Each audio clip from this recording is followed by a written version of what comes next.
My name is Jens Christian Hermansen. I am the editor of Kosmos, a quarterly magazine about spiritual science. I believe in the value of open-minded and critical thinking. I'm in London to meet Dr. Rupert Sheldrake. We are going to talk about science, God, and visions for the future. Sheldrake is a renowned British biologist. He's the author of more than 80 scientific papers and 10 books. He has previously been ranked among the top 100 global thought leaders.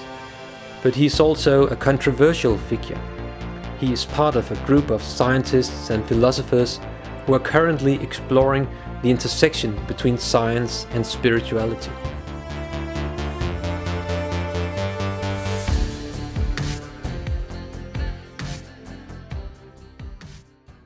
Science has given us many things. Without science, no technology, no hospitals, no industrial revolution. What do you see as the main problem with science today, with modern science? Well, science has indeed given us many things, and it's a wonderful method of investigation in principle. That's why I'm still a scientist. That's why today itself, when I leave here, I'm going back to one of my experiments. I spend a lot of my time doing research. What's wrong with it is not the method of critical inquiry and experimentation and hypothesis testing, but rather the ideology that's taken over science. Since the late 19th century, the sciences have been dominated by a materialist ideology, and materialism is not science, it's a philosophy of nature. It's a series of assumptions about the nature of nature. The principal assumption, of course, is that matter is the ultimate and only reality, or physical.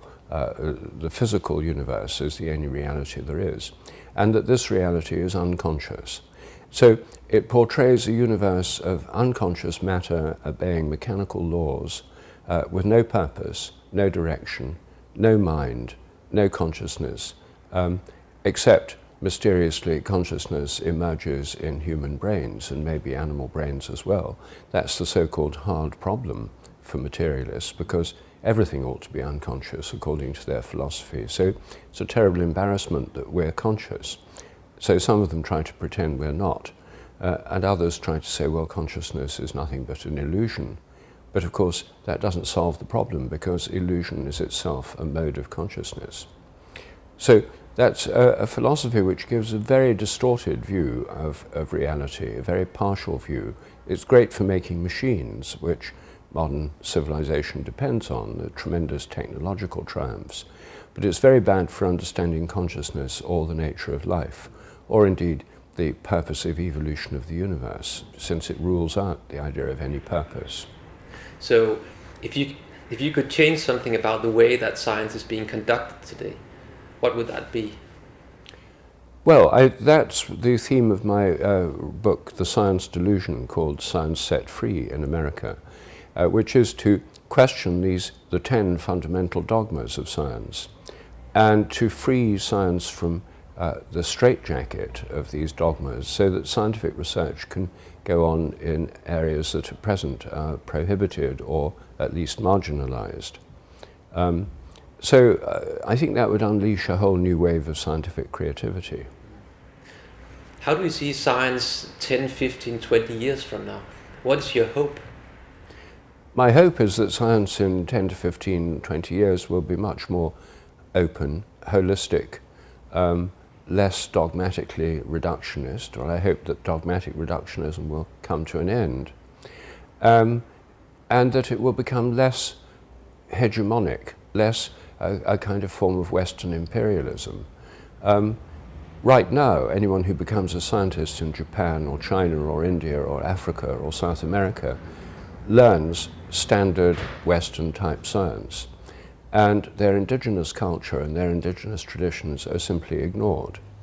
I think there's a great deal to learn in India, for example, from the traditions of yoga and of Ayurvedic medicine, in China from Chinese traditional medicine and from Taoist approaches to nature, And similarly in Japan and in Africa and South America, there are traditions there which are simply of no account. They're just ignored because they're not relevant to Western-style science. So I hope there'll be kind of Japanese science and Chinese science and Indian science and Brazilian science, which builds on what's happening in those societies and in their ecosystems, and isn't just simply a transplant of dogmas from London and New York.